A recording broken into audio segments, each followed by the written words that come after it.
बालेश्वर विवेकानंद केन्द्र में पालित है पवित्र गुरु पूर्णिमा। बालेश्वर सहर जेल रोड स्थित विवेकानंद केन्द्र में पवित्र गुरु पूर्णिमा पालित हो जाइछि। एही परिप्रेक्षी में आयोजित कार्यक्रम में श्रीरामचंद्र संस्कृत महाविद्यालय अवसरप्राप्त अध्यक्ष डॉ लक्ष्मण विश्वाल मुख्य अतिथि भाव जोगदे गुरु पूर्णिमा दिवस पालन तात्पर्य संपर्क में आलोचना करथिले। विश्वर सर्वश्रेष्ठ वैदिक ग्रंथ रचना माध्यम समग्र जगत में मानव समाज को नूतन दिग्दर्शन देथिबा मुनि व्यासदेव जन्म दिवस को गुरु पूर्णिमा भाव पालन करा जायथाय। एही दिवस को व्यास पूर्णिमा भाव पालन करा जायथि बोली डॉक्टर विश्वाल कहिथिले। जेभली समाजर स्थिति जो अवक्षय आड़कू गति करिछि सेही मध्यरे जो केते जन तांकर शाणित आध्यात्मिक चेतना को अस्त्र करी माने हमर संस्कृति को बंचाइया पई उद्यम करिसंती सेमाने निश्चित भावे समस्त पाई प्रणाम रो योग्य।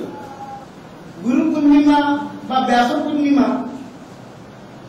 केबे ठाରୁ प्रचलित ताहा आमे केही कहि परिबा नहीं, किंतु ओडिया रे पांजी पर्वपर्वाणी आरंभ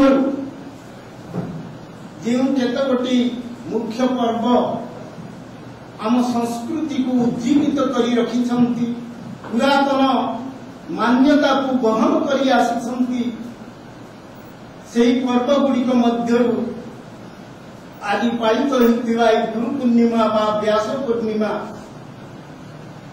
एक अन्यतम श्रेष्ठ पर्व।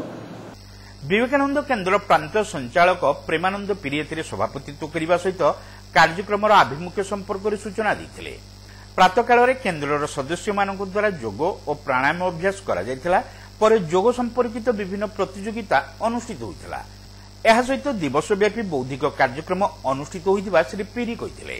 सकाଳେ सकाळ 7 घटिकारु 8:15 पर्यंत प्रति रविवार भाया प्राणायाम कार्यक्रम थिला। प्राणायाम शिक्षा दिया बिना शुल्क जमती 1985 मसीहा पाखु जमती शिक्षा दिया आज पर्यंत से प्रकार बिना शुल्क प्राणायाम शिक्षा दिया। तापरे दिन 10टा पाखु दिन 10:45 पर्यंत आमर संसार लोक माने जो संसार पंक भीतर खाली उबुटुबु होउचंती ताको मुहरे हस फुटु नाही, से माने केवल ताको स्वास्थ्यर हानि घटुची एइथिपाई जे मुखरे जदि हस न फुटला ते सबुठारु बड़ रोग से शिकार हेबे। सेथिपाई जो कार्यक्रम थिला किछि चर्चा थिला किछि योग गेम थिला। एई सब योग गेम भितर पुणी किछि खेल थिला जोगुडा कि हमर क्रिएटिविटी रो आधार करी किछि नैतिकतार आधार करी किछि हमर अवेयरनेस गेम थिला। ए सब कार्यक्रम हमर सकाळ 10टा रु 10:45 पर्यंत होतला। तापर 11टा पाखरु हमर जो गुरु पूर्णिमा अवसर रे जो गुरु वंदना गुरुंकर भजन इत्यादि चलता 10टा 11टा रु 11:30 पर्यंत। बर्तमान 11:30 पाखरु बर्तमान हमर अतिथि आछंती। से अतिथि मध्य आमर जो श्रीरामचंद्र संस्कृत महाविद्यालय बटेश्वर अच्छी तार अवसर प्राप्त अध्यक्ष श्रीजुक्त डॉक्टर लक्ष्मण विश्वाल से आमर मुख्य अतिथि अच्छी एवं मु निजे विवेकानंद केन्द्र कन्याकुमारी जो ओडिशा प्रांत अच्छी तार सभापति बा जहाँ को संचालक मु अच्छी।